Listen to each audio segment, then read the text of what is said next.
Well, I am very interested in the subject of human misjudgment, and Lord knows I've created a good bit of it. I don't think I've created my full statistical share, and I think that one of the reasons was that I tried to do something about this terrible ignorance I left the Harvard Law School with when I saw this patterned irrationality, which was so extreme, and I had no theory or anything to deal with it, but I could see that it was extreme and I could see that it was patterned.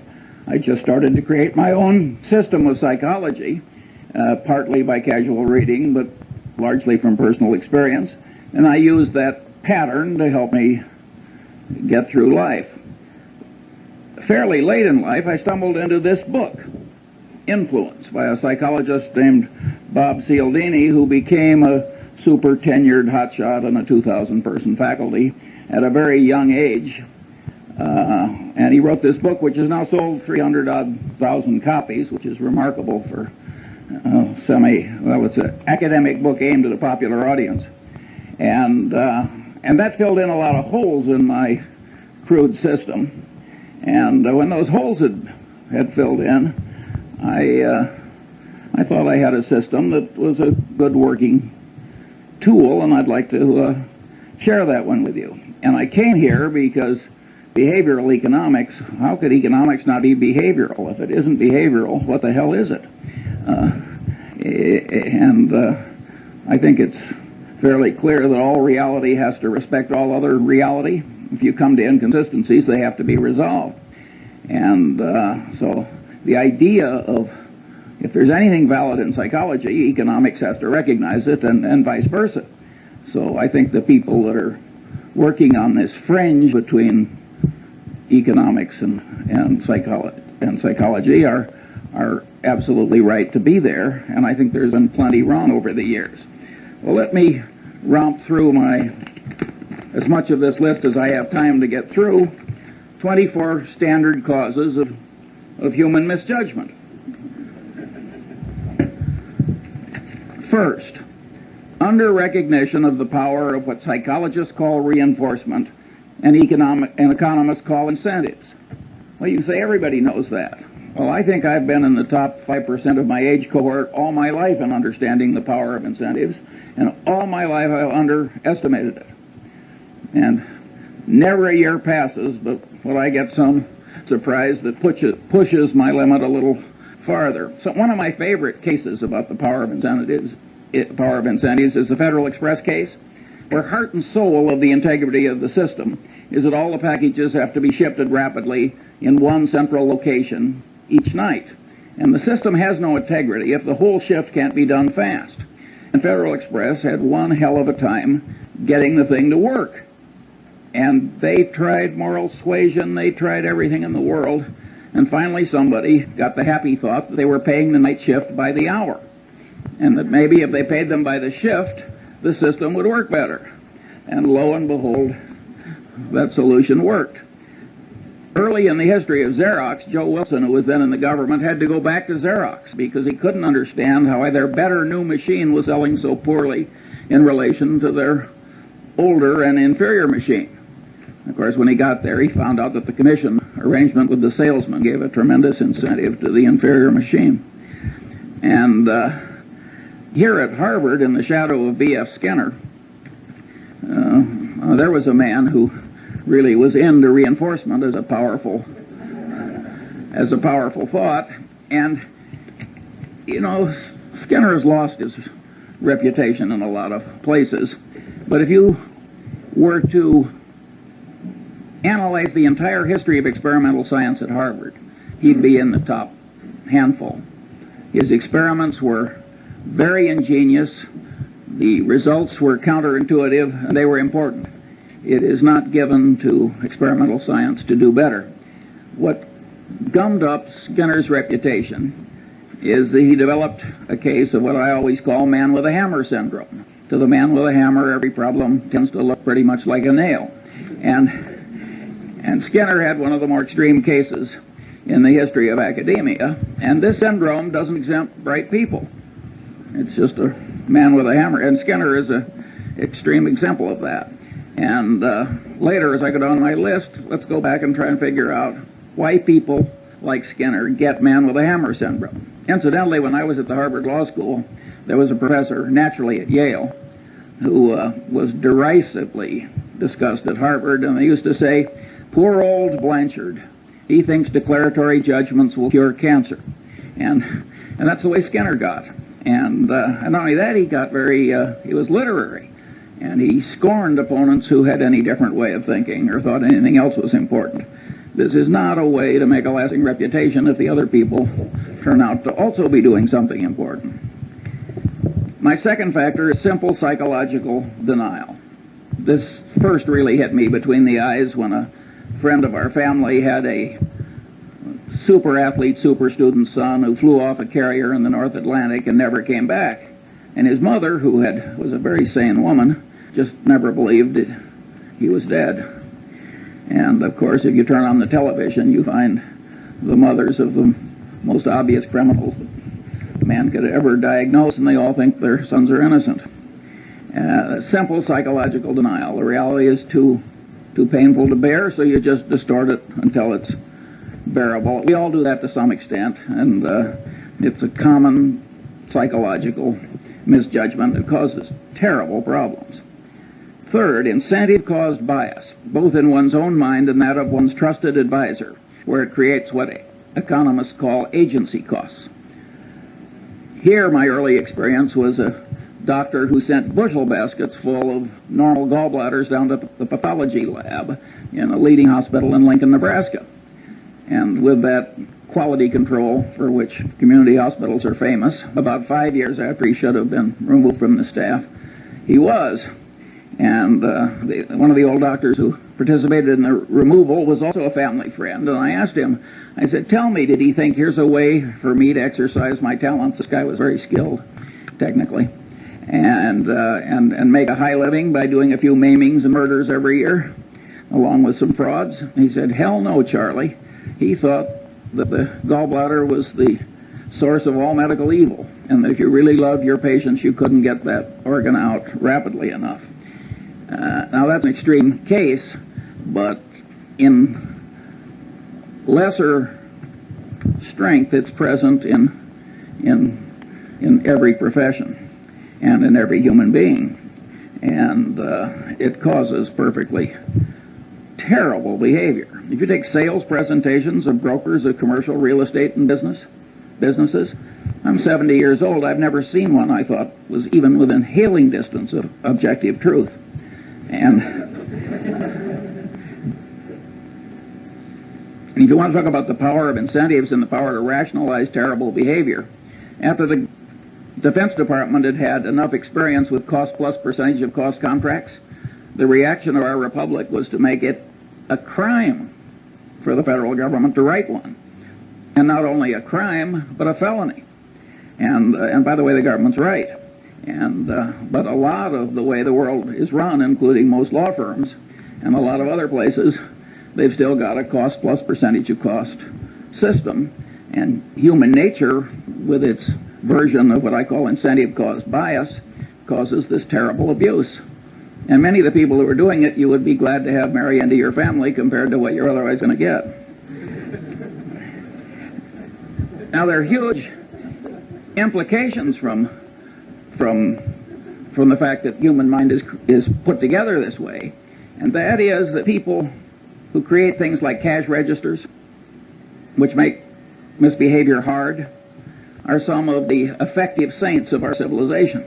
And the cash register was a great moral instrument when it was created, and Patterson knew that, by the way. He had a little store, and the people were stealing him blind and never made any money, and people sold him a couple of cash registers, and it went to profit immediately.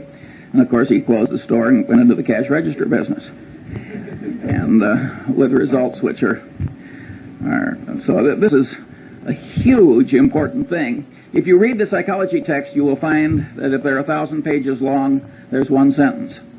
Somehow incentive-caused bias has escaped the standard survey course in psychology. Fourth, and this is a superpower in error-causing psychological tendency, Bias from consistency and commitment tendency, including the tendency to avoid or promptly resolve cognitive dissonance, includes the self-confirmation tendency of all conclusions, particularly expressed conclusions, and with a special persistence for conclusions that are hard-won.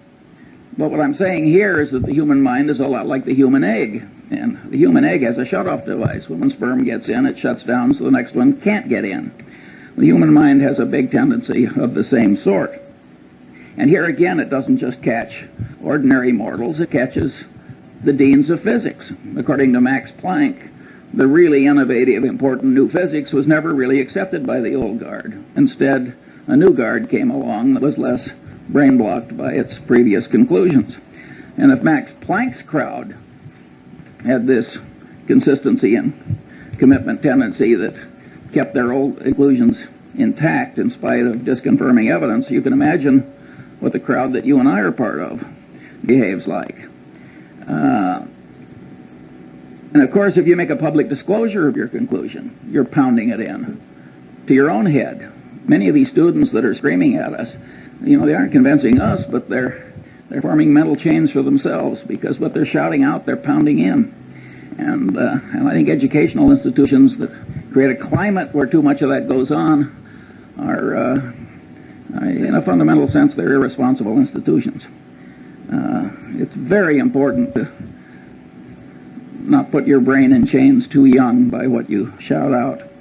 And all these things like painful qualifying and initiation rituals, and all those things pound in your commitments and your ideas. And the Chinese brainwashing system, which was for war prisoners, which was way better than anybody else's, they maneuvered people into making tiny little commitments and declarations, and then they'd slowly build. That worked way better than torture. Sixth, bias from Pavlovian association, misconstruing past correlation as a reliable basis for decision making. I never took a course in psychology or economics either, for that matter, but I did learn about Pavlov in high school biology, and the way they taught it, so the dog salivated when the bell rang. So what? Nobody made the least effort to tie that to the wide world. Well, the truth of the matter is that Pavlovian association is an enormously powerful psychological force in the daily life of all of us. And indeed, in economics, we wouldn't have money without the role of so-called secondary reinforcement, which is a pure psychological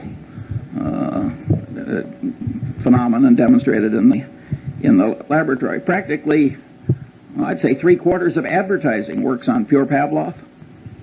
I mean, think how pure association works. Take Coca-Cola Company, where we're the biggest shareholder.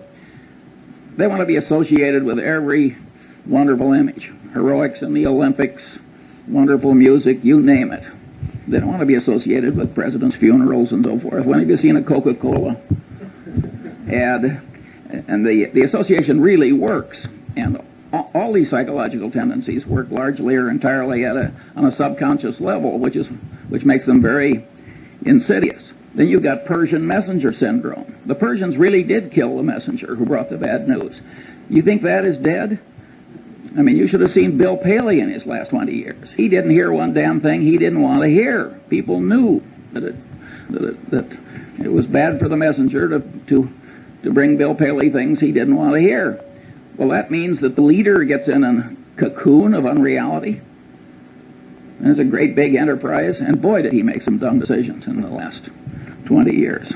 And no, Persian messenger syndrome is alive and well. When I saw some years ago Arco and Exxon arguing over a few hundred millions of ambiguity in their North Slope treaties before a Superior Court judge in Texas with armies of lawyers and experts on each side, now, this is a Mad Hatter's Tea Party. Two engineering-style companies can't resolve some ambiguity without spending tens of millions of dollars in some Texas Superior Court. In my opinion, what happens is that nobody wants to bring the bad news to the executives up the line. That here's a few $100 million you thought you had that you don't, and it's much safer to act like the Persian messenger who goes away to hide rather than bring home the news of the battle lost. talking about economics, you get a very interesting phenomenon that I've seen over and over again in a long life. You've got two products. Suppose they're complex technical product. Now you think under the laws of economics that if product A costs X, if product Y costs X minus something, it will sell better than if it sells at X plus something. But that's not so. In many cases, when you raise the price of the alternative product, it'll get a larger market share than it would when you make it lower than your competitor's product. That's because the bell, a Pavlovian bell, ordinarily there's a correlation between price and value. You have an information inefficiency. And so when you raise the price, the sales go up relative to your competitor. That happens again and again and again. It's a pure Pavlovian phenomenon, and you can say, well, the economists have figured this sort of thing out when they started talking about information inefficiencies. But that was fairly late in economics that they found such an obvious thing. And of course, most of them don't ask what causes the information inefficiencies. Well, one of the things that causes it is pure old Pavlov and his dog. Now you've got bias from Skinnerian association, operant conditioning, where you give the dog a reward and pound in the behavior that preceded the dog's getting the award. And of course, Skinner was able to create superstitious pigeons by having rewards come, by accident with certain occurrences. And of course, we all know people who are the human equivalents of superstitious pigeons. That's a very powerful phenomenon. And of course, operant conditioning really works. The people in the center who think that operant conditioning is important are very much right. It's just that Skinner overdid it a little.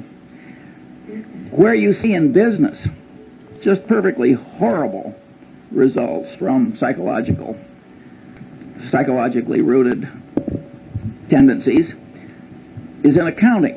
If you take Westinghouse, which blew $2 or $3 billion pre-tax at least, loaning developers to build hotels and virtually 100% loans.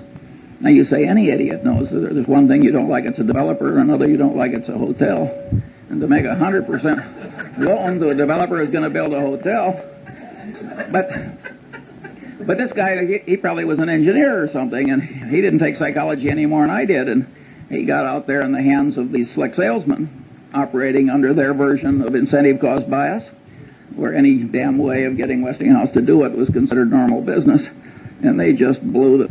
That would never have been possible if the accounting system hadn't been such that for the initial phase of every transaction, it showed wonderful financial results.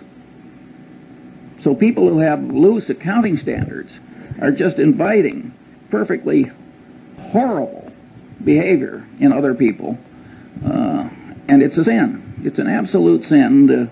If you carried bushel baskets full of money through the ghetto and made it easy to steal, that would be a considerable human sin, because you'd be causing a lot of bad behavior, and the bad behavior would spread. Similarly, an institution that gets sloppy accounting commits a real human sin, and it's also a dumb way to do business, as Westinghouse has so wonderfully proved. Oddly enough, nobody mentions, at least nobody I've seen, what happened with Joe Jett and Kidder Peabody. The truth of the matter is the accounting system was such that by punching a few buttons, the Joe Jetts of the world could show profits, and profits that showed up in things that resulted in rewards and esteem and every other thing that human being. Well, the Joe Jetts are always with us, and they're not really to blame, in my judgment at least. But that bastard who created that foolish accounting system, who, so far as I know, has not been flayed alive, ought to be. Seventh, bias from reciprocation tendency, including the tendency of one in a role to act as other persons expect. Well, here again, Cialdini does a magnificent job at this, and you're all going to be given a copy of Cialdini's book. And if you have half as much sense as I think you do, you will immediately order copies for all of your children and several of your friends. You will never make a better investment. It is so easy to be a patsy for what he calls the compliance practitioners of this life. And but at any rate, reciprocation tendency is a very, very powerful phenomenon, and Cialdini demonstrated this by running around a campus, and he asked people to take juvenile delinquents to the zoo. And it was a campus, and so 1 in 6 actually agreed to do it. And after he'd accumulated the statistical output, he went around on the same campus, and he asked other people, he said, gee, would you devote 2 afternoons a week to taking juvenile delinquents somewhere and suffering greatly yourself to help them? And there he got 100% of the people to say no. But after he made the first request, he backed off a little. He said, well, would you at least take them to the zoo 1 afternoon? He raised the compliance rate from 1/3 to 1/2. He got 3 times the success by just going through the little ask for a lot and back off. Now, if the human mind on a subconscious level can be manipulated that way, and you don't know it, well, I always use the phrase, you're like a one-legged man in an ass-kicking contest. You are really giving a lot of quarter to the external world that you can't afford to give. And on this so-called role theory, where you tend to act in the way that other people expect, that's reciprocation, if you think about the way society is organized. And a guy named Zimbardo had people at Stanford divide into 2 pieces. One were the guards and the other were the prisoners. And they started acting out roles as people expected. He had to stop the experiment after about 5 days. He was getting into human misery and breakdown and pathological behavior. I mean, it was awesome. However, Zimbardo was greatly misinterpreted. It's not just reciprocation tendency and role theory that caused that. It's consistency and commitment tendency. Each person, as he acted as a guard or a prisoner, the action itself was pounding in the idea. Wherever you turn, this consistency and commitment tendency is affecting you. In other words, what you think may change what you do, but perhaps even more important, what you do will change what you think. And you can say, everybody knows that. I want to tell you, I didn't know it well enough early enough. 8. Now this is a Lollapalooza, and Henry Kaufman wisely talked about this. Bias from over-influence by social proof, that is, the conclusions of others, particularly under conditions of natural uncertainty and stress. And here, one of the cases the psychologist used is Kitty Genovese, where all these people, I don't know, 50, 60, 70 of them just sort of sat and did nothing while she was slowly murdered. Now, one of the explanations is everybody looked at everybody else and nobody else was doing anything, and so there's automatic social proof that the right thing to do is nothing. That's not a good enough explanation for Kitty Genovese, in my judgment. That's only part of it. There are microeconomic ideas in gain-loss ratios and so forth that also come into play. I think time and time again in reality, psychological notions and economic notions interplay. And the man who doesn't understand both is a damn fool. Big shot businessmen get into these waves of social proof. Do you remember some years ago when one oil company bought a fertilizer company? And every other major oil company practically ran out and bought a fertilizer company. And there was no more damn reason for all these oil companies to buy fertilizer companies. But they didn't know exactly what to do, and if Exxon was doing it, it was good enough for Mobil or vice versa. And of course, I think they're all gone now. It was a total disaster. Now let's talk about efficient market theory, a wonderful economic doctrine that had a long vogue in spite of the experience of Berkshire Hathaway. In fact, one of the economists who won, he shared a Nobel Prize. And as he looked at Berkshire Hathaway year after year, which people would throw in his face as saying maybe the market isn't quite as efficient as you think, he said, well, it's a 2 sigma event. And then he said we were a 3 sigma event. And then he said we were a 4 sigma event. And he finally got up to 6 sigmas. Better to add a sigma than change a theory just because the evidence comes in differently. And of course, when this share of a Nobel Prize went into money management himself, he sank like a stone. If you think about the doctrines I've talked about, namely, 1, the power of reinforcement. After all, you do something and the market goes up and you get paid and rewarded and applauded and what have you. You're getting a lot of reinforcement if you make a bet in a market and the market goes with you. Also, there's social proof. I mean, the prices in the market are the ultimate form of social proof, reflecting what other people think. And so the combination is very powerful. Why would you expect general market levels to always be totally efficient, say even in 1973-4 at the pit, or in 1972 or whatever it was when the Nifty 50 were in their heyday?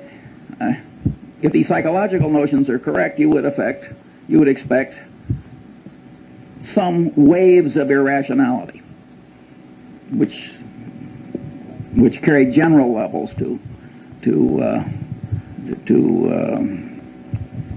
so they're inconsistent with reason.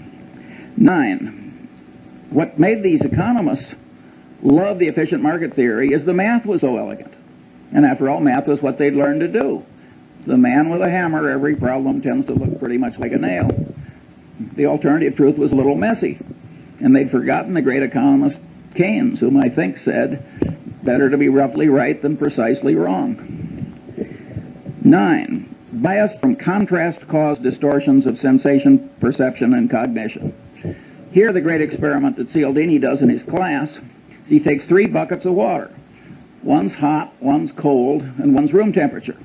He has the student stick his left hand in the hot water and his right hand in the cold water. Then he has them remove the hands and put them both in the room temperature bucket.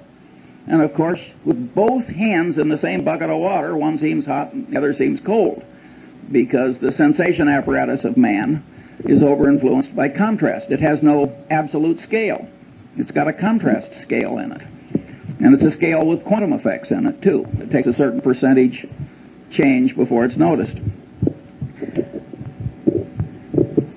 Maybe you've had a magician remove your watch. I certainly have, without your noticing it. It's the same thing. He's taking advantage of your contrast type troubles in your sensory apparatus. But here the great truth is that cognition mimics sensation, and the cognition manipulators mimic the watch removing magician. In other words, people are manipulating you all day long on this contrast phenomenon. Cialdini cites the case of the real estate broker, and you've got the rube that's been transferred into your town, and the first thing you do is you take the rube out to 2 of the most awful overpriced houses you've ever seen. And then you take the rube to some moderately overpriced house, and then you stick them. And it works pretty well, which is why the real estate salesmen do it. And it's always going to work. And the accidents of life can do this to you, and it can ruin your life.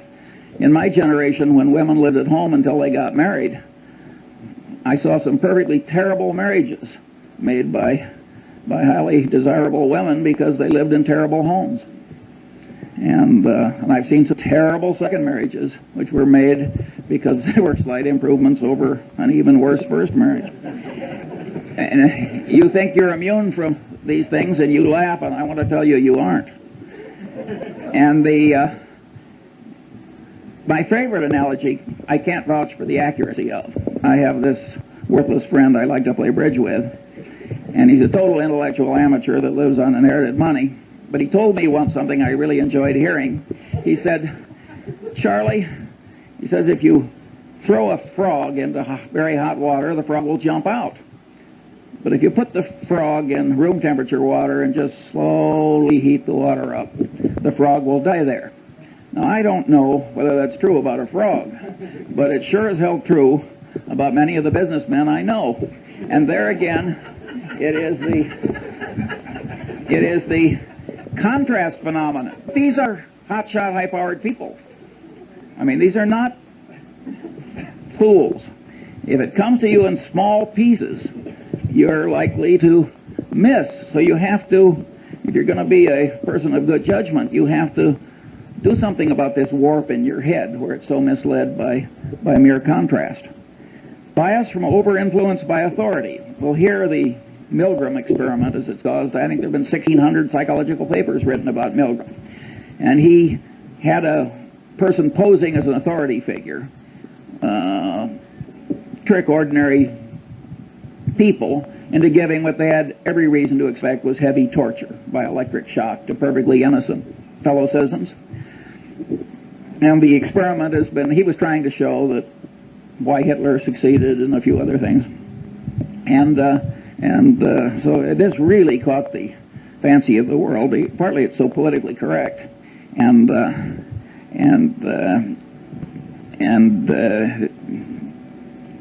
over-influenced by authority has another you'll like this one. You got a pilot and a co-pilot. The pilot is the authority figure.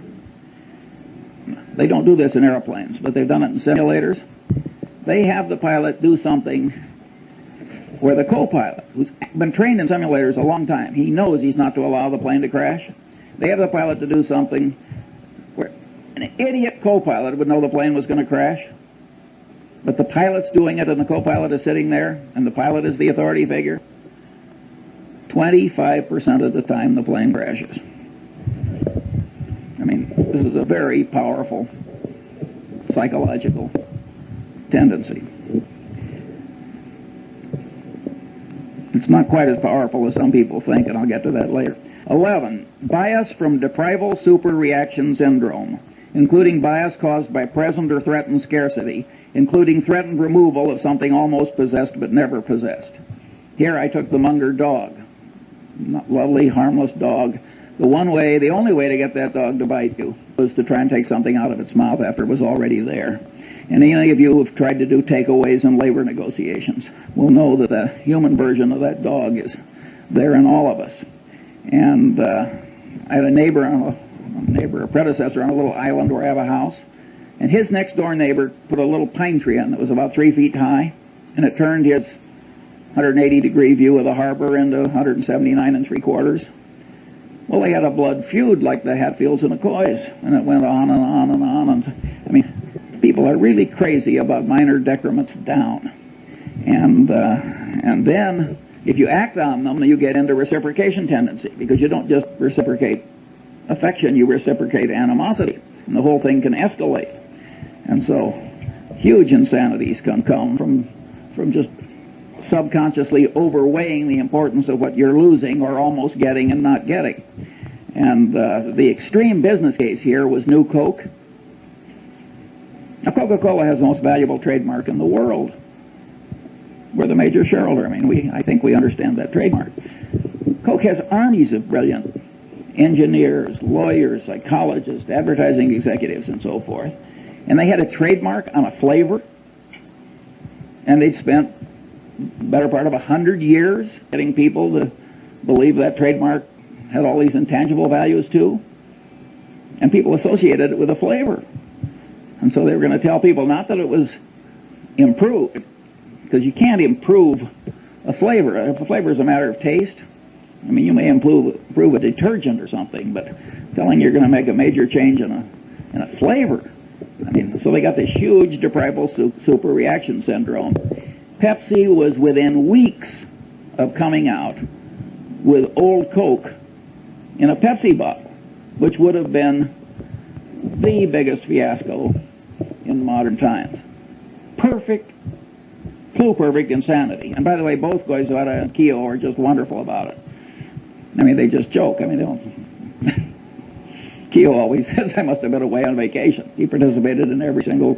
He's a wonderful guy. And by the way, Goizueta is a wonderful, smart guy, an engineer. Smart people make these terrible boners. How can you not understand deprival superreaction syndrome? But people do not react symmetrically to loss and gain. Now, maybe a great bridge player like Zeckhauser does, but that's a trained response. Ordinary people, subconsciously affected by their inborn tendencies. Bias from envy, jealousy. Well, envy, jealousy made what, 2 out of the 10 commandments? Those of you who have raised siblings, you know about or tried to run a law firm or investment bank or even a faculty. I've heard Warren say 6 times, it's not greed that drives the world, but envy. Here again, you go through the psychology survey courses, And you go to the index, envy, jealousy, 1,000-page book. It's blank. There's some blind spots in academia. But it's an enormously powerful thing, and it operates to a considerable extent on a subconscious level. And anybody who doesn't understand it is taking on defects he shouldn't have. Bias from chemical dependency. Well, we don't have to talk about that. We've all seen so much of it, but it's interesting how it always causes moral breakdown if there's any need, and it always involves massive denial. So it's just, it aggravates what we talked about earlier in the aviator case, the tendency to distort reality so that it's endurable. Bias from misgambling compulsion. Well, here Skinner made the only explanation you'll find in the standard psychology survey course. He, of course, created a variable reinforcement rate for his pigeons, his mice, and he found that that would pound in the behavior better than any other reinforcement pattern. And he says, aha, I've explained why gambling is such a powerful, addictive force in a civilization. I think that is, to a very considerable extent, true. But being Skinner, he seemed to think that was the only explanation.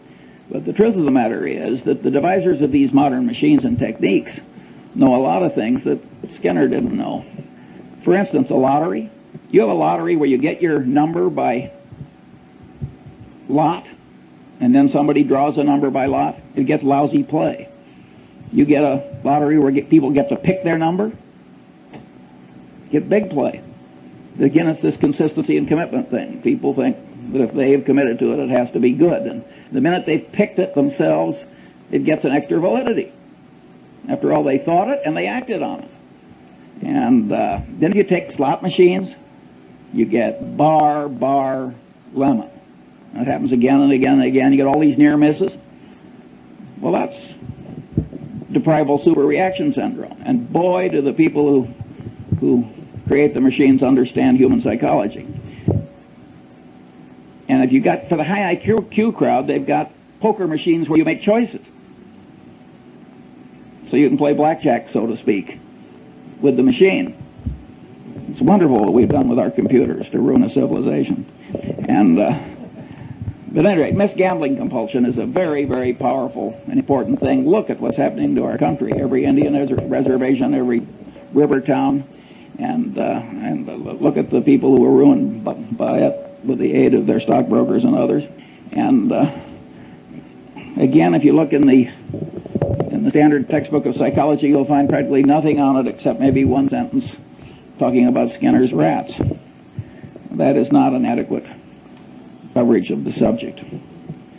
Bias from liking distortion, including the tendency to especially like oneself, one's own kind, and one's own idea structures, and the tendency to be especially susceptible to being misled by someone liked.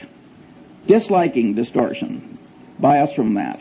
The reciprocal of liking distortion, and the tendency not to learn appropriately from someone disliked.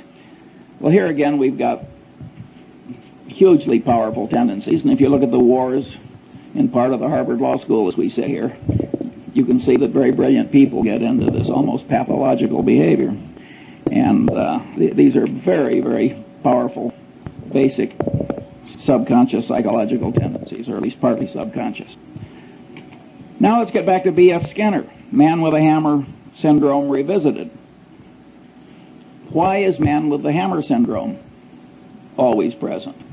Well, if you stop to think about it, it's incentive caused bias. His professional reputation is all tied up with what he knows.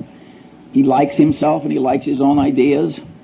And he's expressed them to other people, consistency and commitment tendency. I mean, you got 4 or 5 of these elementary psychological tendencies combining to create this man with a hammer syndrome.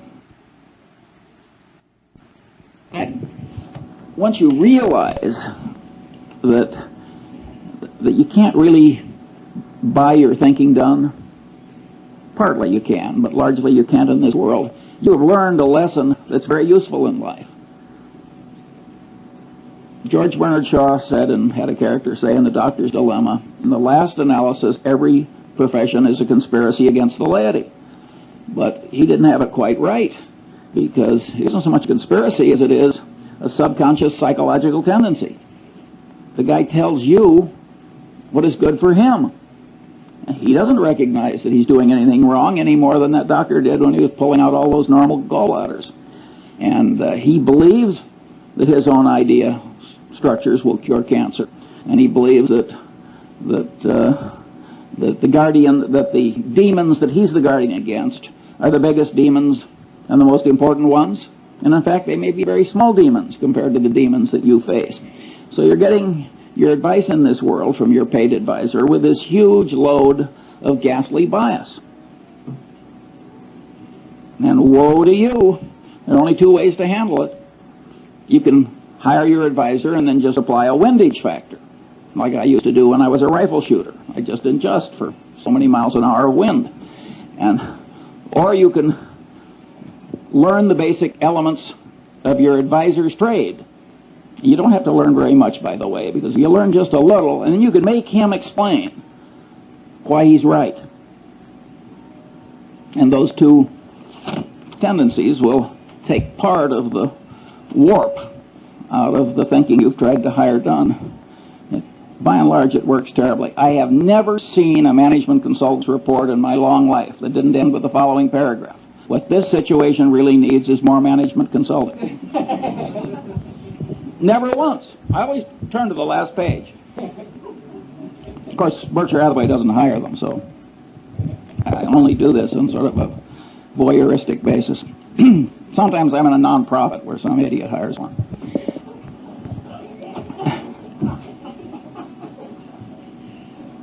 (17)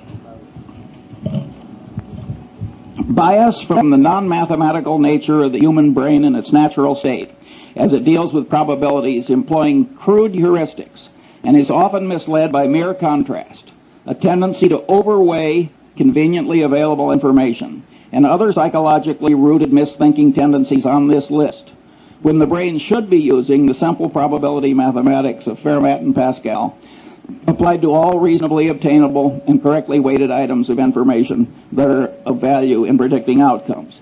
The right way to think is the way Zeckhauser plays bridge. It's just that simple. And your brain doesn't naturally know how to think the way Zeckhauser knows how to play bridge. Now, you notice I put in that availability thing, and there I'm mimicking some very eminent psychologists, Kahneman, I hope I pronounced that right, and Tversky, who raised the idea of availability to a whole heuristic of misjudgment. And, you know, they are very substantially right. I mean, ask the Coca-Cola company, which has raised availability to a secular religion, if availability changes behavior. You will drink a hell of a lot more Coke if it's always available. I mean, availability does change behavior and cognition. Nonetheless, even though I recognize that and applaud Tversky and Kahneman, I don't like it for my personal system, except as part of a greater subsystem, which is, you got to think the way Zeckhauser plays the bridge. It isn't just the lack of availability that distorts your judgment. All the things on this list distort judgment. And I want to train myself to kind of mentally run down the list instead of just jumping on availability. So that's why I state it the way I do. In a sense, these psychological tendencies make things unavailable. Because if you quickly jump to one thing, and then because you've jumped to it, the consistency and commitment tendency makes you lock in, boom, that's error number one. Or if something is very vivid, which I'm going to come to next, that will really pound in. And the reason that the thing that really matters is now unavailable, and what's extra vivid wins, is, I mean, the extra vividness creates the unavailability. So I think it's much better to have a whole list of things that cause you to be less like Zeckhauser than it is just to jump on one factor. Here, I think we should discuss John Gutfriend. This is a very interesting human example which will be taught in every decent professional school for at least a full generation. Goodfriend has a trusted employee, and it comes to light, not through confession, but by accident, that the trusted employee has lied like hell to the government and manipulated the accounting system, and it was really equivalent to forgery. And the man immediately says, "I've never done it before. I'll never do it again. It was an isolated example."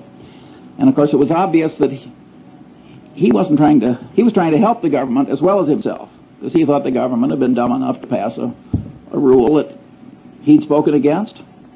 And after all, if a government's not going to pay attention to a bond trader at Solomon, what kind of a government can it be? But at any rate, and this guy has been part of a little clique that has made, way over $1 billion for Solomon in the very recent past. And it's a little handful of people.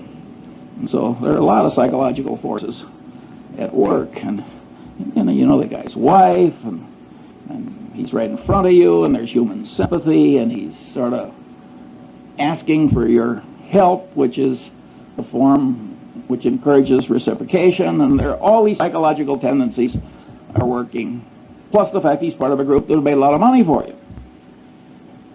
At any rate, Goodfriend does not cashier the man. And of course, he had done it before, and he did do it again. Well, now you look as though you almost wanted him to do it again.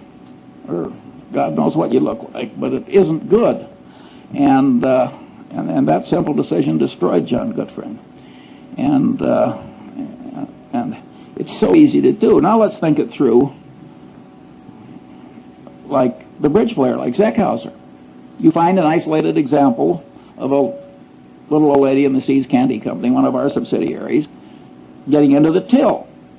And what does she say? "I never did it before. I'll never do it again. This is going to ruin my life. Please help me." And you know her children and her friends, and she's been around 30 years, and standing behind the candy counter with swollen ankles, and you're an old lady. It isn't that glorious a life. And you're rich and powerful, and there she is. "I never did it before. I'll never do it again." Well, how likely is it that she never did it before? If you're going to catch 10 embezzlements a year, what are the chances that any one of them, applying what Tversky and Kahneman call baseline information, will be somebody who only did it this once? And the people who have done it before and are going to do it again, what are they all going to say? Well, in the history of the Seas Candy Company, they always say, "I never did it before, and I'm never going to do it again." And we cashier them. It would be evil not to, because terrible behavior spreads. Remember, what was it, Serpico? I mean, you let that stuff, you got social proof, you got incentive caused bias, you got a whole lot of psychological factors that will cause the evil behavior to spread. And pretty soon the whole your place is rotten, the civilization is rotten. It's not the right way to behave. And I will admit that when I knew the wife and children, I have paid severance pay when I fire somebody for taking a mistress on an extended foreign trip. It's not the adultery I mind, it's the embezzlement. But there, I wouldn't do it where Goodfriend did it, where they've been cheating somebody else on my behalf. There, I think you have to cashier. But if they're just stealing from you and you get rid of them, I don't think you need the last ounce of vengeance. In fact, I don't think you need any vengeance. I don't think vengeance is much good. Now we come bias from over-influence by extra vivid evidence. Here's one. I'm at least $30 million poorer as I sit here giving this little talk, because I once bought 300 shares of a stock, and the guy called me back and said, "I've got 1,500 more." I said, "Will you hold it for 15 minutes while I think about it?" And the CEO of this company, I have seen a lot of vivid peculiarities in a long life, but this guy set a world record. I'm talking about the CEO, and I just misweighed it. The truth of the matter is his situation was foolproof. He was soon going to be dead. I turned down the extra 1,500 shares, and it's now cost me $30 million, and that's life in the big city. And it wasn't something where stock was generally available. And so it's very easy to misweigh the vivid evidence. And Goodfriend did that when he looked into the man's eyes and forgave the colleague. And 22, stress-induced mental changes, small and large, temporary and permanent.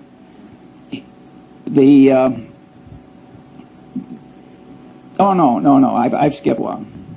Mental confusion caused by information not arrayed in the mind in theory structures, creating sound generalizations developed in response to the question why. Also misinfluence from information that apparently but not really answers the question why. Also failure to obtain deserved influence caused by not properly explaining why. Well, we all know people who flunk, and they try and memorize, and they try and spout back, and it doesn't work. The brain doesn't work that way. You've got to array facts on theory structures answering the question why. If you don't do that, you cannot handle the world. And now we get to Feuerstein, who was the general counsel of Salomon when Goodfriend made his big error. And Feuerstein knew better. He told Goodfriend, you have to report this as a matter of morality and prudent business judgment. He said it's probably not illegal, there's probably no legal duty to do it, but you have to do it as a matter of prudent conduct and proper dealing with your main customer. And he said that to Goodfriend on at least 2 or 3 occasions. And he stopped. And, of course, the persuasion failed. And when Goodfriend went down, Feuerstein went with him. And it ruined a considerable part of Feuerstein's life. Well, Feuerstein was a member of the Harvard Law Review who made an elementary psychological mistake. You want to persuade somebody, you really tell them why. And what have we learned in lesson 1? Incentives really matter. He should have told, and vivid evidence really works.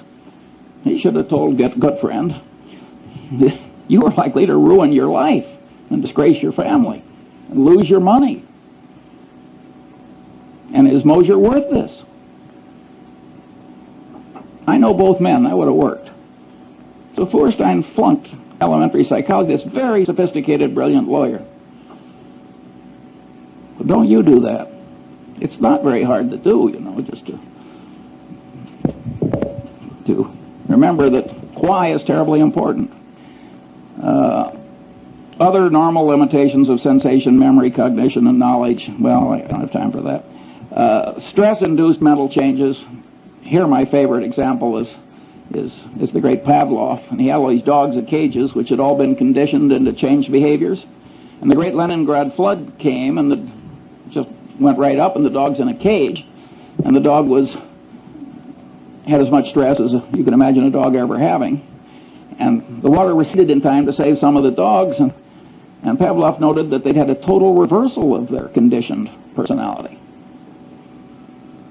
Well, being the great scientist he was, he spent the rest of his life giving nervous breakdowns to dogs. And he learned a hell of a lot that I regard as very interesting. I have never known any Freudian analyst who knew anything about the last work of Pavlov, and I've never met a lawyer who understood that what Pavlov found out with those dogs had anything to do with programming and deprogramming and cults and so forth. I mean, the amount of elementary psychological ignorance is out there in high levels is very substantial. Then we've got other common mental illnesses and declines, temporary and permanent, including the tendency to lose ability through disuse. And then I've got mental and organizational confusion from say-something syndrome. And here my favorite thing is the bee, the honeybee. And the honeybee goes out and finds the nectar, and he comes back and he does a dance that communicates to the other bees where the nectar is, and they go out and get it. Well, some scientist who was clever, like B.F. Skinner, decided to do an experiment. He put the nectar straight up, way up. Well, in a natural setting, there is no nectar way the hell straight up. And the poor honeybee doesn't have a genetic program that is adequate to handle what he now has to communicate. And you'd think the honeybee would come back to the hive and slink into a corner. But he doesn't. He comes into the hive and does this incoherent dance. And all my life I've been dealing with the human equivalent of that honeybee. And And it's a very important part of human organization to set things up so the noise and the reciprocation and so forth of all these people who have what I call say-something syndrome don't really affect the decisions. Now, the time has come to ask 2 or 3 questions. This is the most important question in this whole talk. What happens when these standard psychological tendencies combine? What happens when the situation or the artful manipulation of man causes several of these tendencies to operate on a person toward the same end at the same time?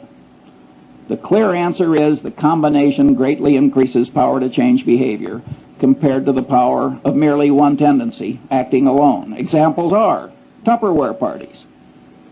Tupperware has now made billions of dollars out of a few manipulative psychological tricks. It was so schlock that directors of Justin Dart's company resigned when he crammed it down his board's throat. And he was totally right, by the way, judged by economic outcomes.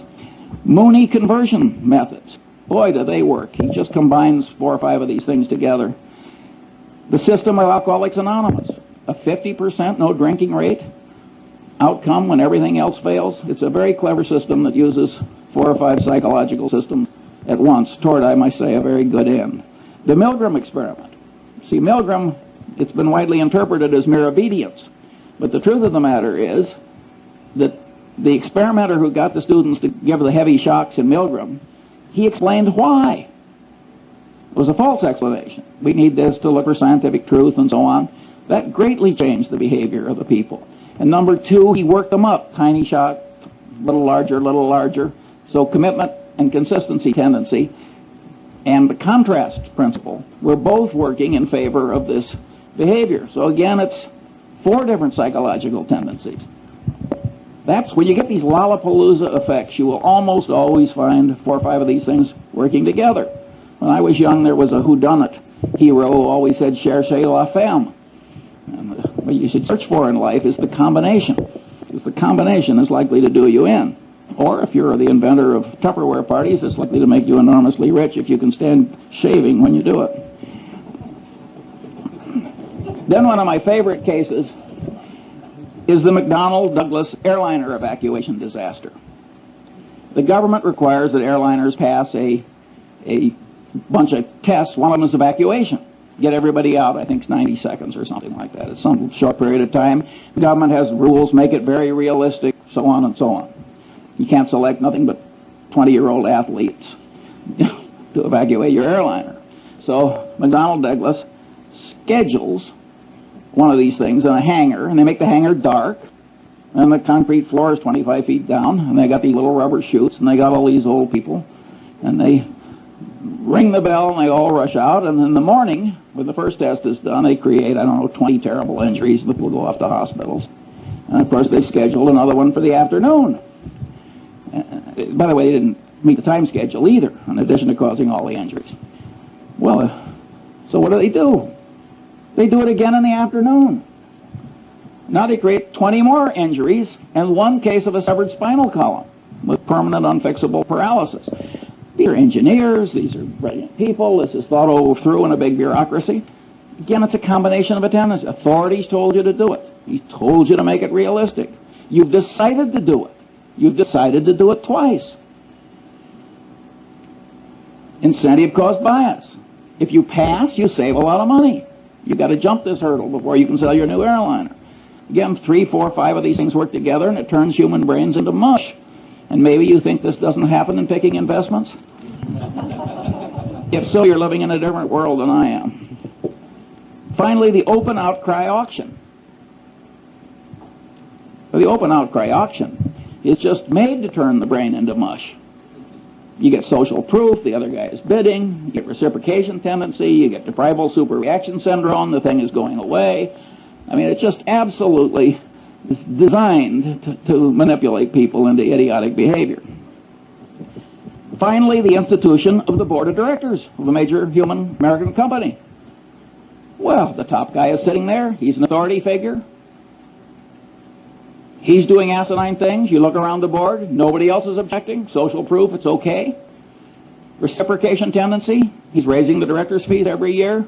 He's flying you around in the corporate airplane to look at interesting plants or whatever the hell they do, and you go, and you really get extreme dysfunction as a corrective decision-making body in the typical American board of directors. They only act, again, the power of incentives, they only act when it gets so bad that it starts reflecting, making them look foolish or threatening legal liability to them. That's Munger's rule. I mean, there are occasional things that don't follow Munger's rule, but by and large, the board of directors is a very ineffective corrector if the top guy is a little nuts, which of course frequently happens. The second question: isn't this list of standard psychological tendencies improperly tautological compared with the system of Euclid? That is, aren't there overlaps, and can't some items on the list be derived from combinations of other items? The answer to that is plainly yes. 3. What good is in the practical world is the thought system indicated by the list? Isn't practical benefit prevented because these psychological tendencies are programmed into the human mind by broad evolution, so we can't get rid of them? Broad evolution, I mean the combination of genetic and cultural evolution, but mostly genetic. Well, the answer is the tendencies are partly good, and indeed probably much more good than bad, otherwise they wouldn't be there. By and large, these rules of thumb have worked pretty well for man given his limited mental capacity, and that's why they were programmed in by broad evolution. At any rate, they can't be simply washed out automatically, and they shouldn't be. Nonetheless, the psychological thought system described is very useful in spreading wisdom and good conduct when one understands it and uses it constructively. Here are some examples. Karl Braun's communication practices. He designed oil refineries with spectacular skill and integrity. He had a very simple rule. Remember I said why is important? You got fired in the Braun Company. You had to have 5 W's. You had to tell who what you wanted to do, where and when, and you had to tell him why. And if you wrote a communication and left out the why, you got fired.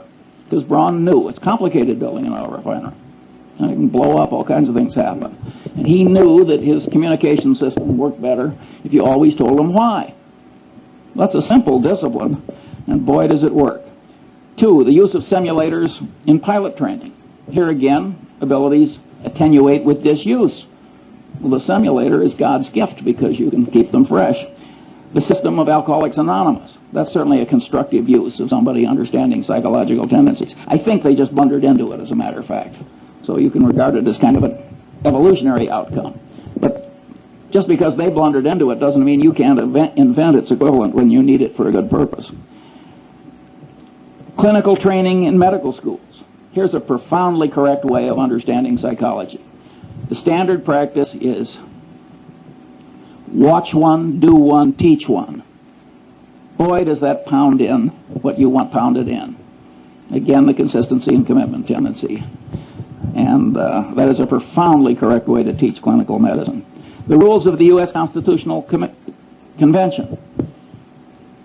Totally secret, no vote until the final vote, then just one vote on the whole Constitution. Very clever psychological rules. And if they had a different procedure, everybody would have been pushed into a corner by his own pronouncements and his own oratory and his own, and no recorded votes until the last one. And they got it through by a whisker with those wise rules.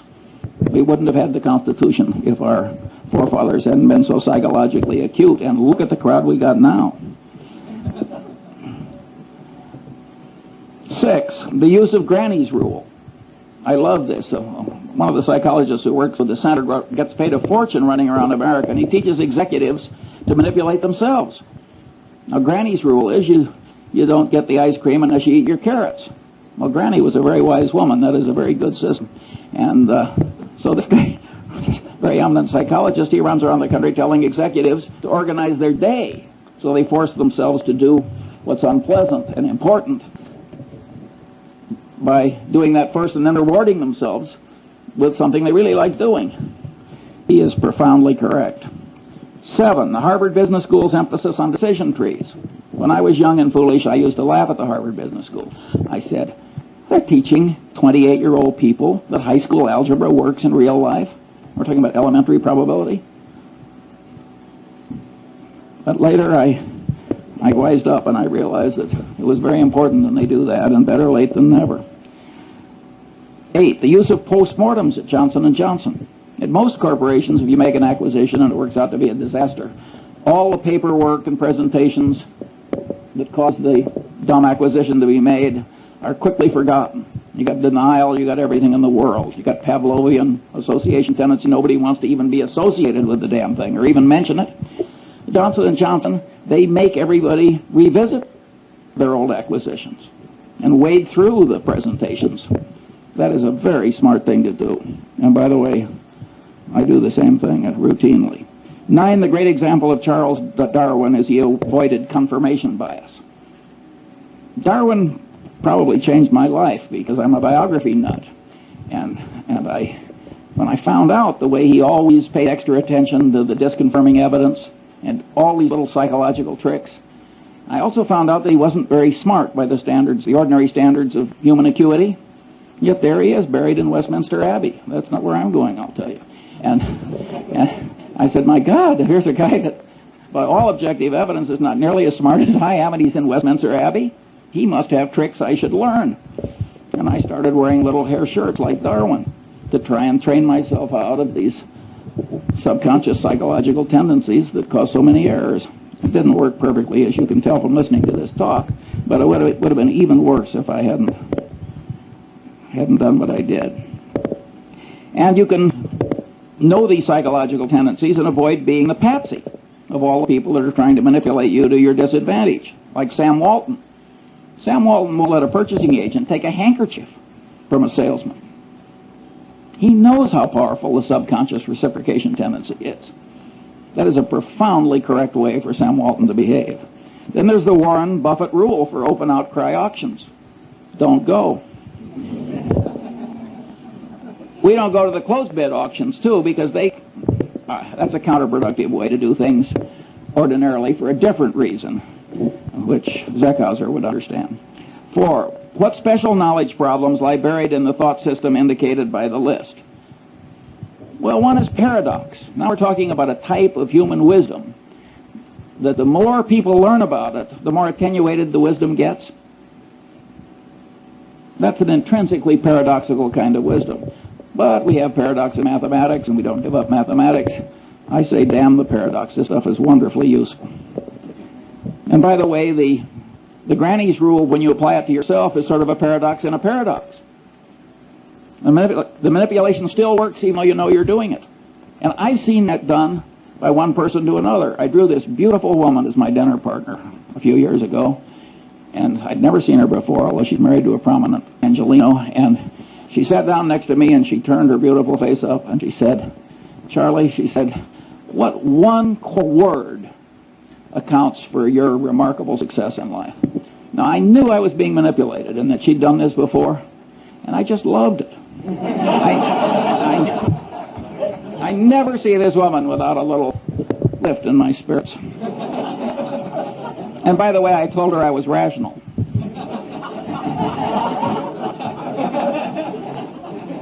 You'll have to judge yourself whether that's true. I may be demonstrating some psychological tendency I hadn't planned on demonstrating. How should the best parts of psychology and economics interrelate in an enlightened economist's mind? 2 views. That's the thermodynamics model. You can't derive thermodynamics from Newtonian gravity and laws of mechanics, even though it's a lot of little particles interacting. And here's this wonderful truth that you can sort of develop on your own, which is thermodynamics. And some economists, and I think Milton Friedman is in this group, but I may be wrong on that, sort of like the thermodynamics model. I think Milton Friedman, who has a Nobel Prize, is probably a little wrong on that. I think the thermodynamics analogy is overstrained. I think knowledge from these different soft sciences have to be reconciled to eliminate conflict. After all, there's nothing in thermodynamics that's inconsistent with Newtonian mechanics and gravity. And I think that some of these economic theories are not totally consistent with other knowledge, and they have to be bent, and I think that these behavioral economics or economists are probably the ones that are bending them in a correct direction. Now, my prediction is, when the economists take a little psychology into account, that the reconciliation will be quite endurable. And here my model is the precession of the equinoxes. The world would be simpler for a long-term climatologist if the angle of the axis of the Earth's rotation compared to the plane of the ecliptic were absolutely fixed. But it isn't fixed. Over every 40,000 years or so, there's this little wobble, and that has pronounced long-term effects. Well, in many cases, what psychology is going to add is just a little wobble, and it will be endurable. Here I quote another hero of mine, who of course is Einstein, where he said, "The Lord is subtle but not malicious." And I don't think it's going to be that hard to bend economics a little to accommodate what's right in psychology. The final question is, if the thought system indicated by this list of psychological tendencies has great value, not widely recognized and employed, what should the educational system do about it? I am not going to answer that one now. I like leaving a little mystery. Have I used up all the time, so there's no time for questions? I think that what we're going to do is we're going to borrow a little bit of time from the end of the day summary and questions, and we're going to move it and allocate it to Charles Munger. That's definitely the focus. So when we have questions for 10 or 15 minutes, and then we'll ask other people questions mostly. By the way, the dean of the Stanford Law School is here today, Paul Brest, and he is trying to create a course at the Stanford Law School that tries to work stuff similar to this into worldly wisdom for lawyers, which I regard as a profoundly good idea, and he wrote an article about it, and you'll be given a copy along with Cialdini's book. Questions? Yeah. Would we be able to get a copy of that list? Yes. I presume there would be one curious man. And I have it, and I'll put it over there on the table, but don't take more than one, because I didn't anticipate such a big crowd. And if we run short, I'm sure the center is up to making other copies. And yeah. Well, let me just ask one question. If I had listened to this talk, I might have thought that you were a psychologist. I can't hear you. If I had listened to this talk, I might have thought, in fact, Charles Munger was a psychology professor operating in a business school. Every once in a while, on a micro issue, you told us how you would have dealt with one of these issues, for example, with the unfortunate lady from Seas. But you didn't tell us how these tendencies affected you in what's probably the most important, or one of the most important elements of your success, which was deciding where to invest your money. And I'm wondering if you might relate some of these principles to some of your past decisions that way. Well, of course, an investment decision in the common stock of a company frequently involves a whole lot of factors interacting. Usually, of course, there's one big, simple model. And a lot of those models are microeconomic. And I have a little list of, it wouldn't be nearly 24 of those, but I don't have time for that one. And I don't have too much interest in teaching other people how to get rich. My personal, and that isn't because I fear the competition or anything like that. Warren has always been very open about what he's learned, and I share that ethos. My personal behavior model is Lord Keynes. I wanted to get rich so I could be independent, and so I could do other things like give talks on the intersection of psychology and economics. I didn't want to turn it into a total obsession. Yeah. Out of those 24, could you tell us the one rule that is most important? I would say the one thing that causes the most trouble is when you combine a bunch of these together, you get this Lollapalooza effect. And if you read the psychology textbooks, they don't discuss how these things combine, at least not very much. Do they multiply? Do they add? How does it work? I think it would be just an automatic subject for research, but it doesn't seem to turn the psychology establishment on. I think this is a man for Mars approach to psychology. I just reached in and took what I thought I had to have. That is a different set of incentives from rising in an economic establishment where the reward system, again, the reinforcement, comes from being a truffle hound. That's what Jacob Viner, the great economist, called it, the truffle hound. An animal so bred and trained for one narrow purpose that he wasn't much good at anything else. And that is the reward system in a lot of academic departments. It is not necessarily for the good. It may be fine if you want new drugs or something. You want people stunted in a lot of different directions so they can grow in one narrow direction. But I don't think it's good teaching psychology to the masses. In fact, I think it's terrible.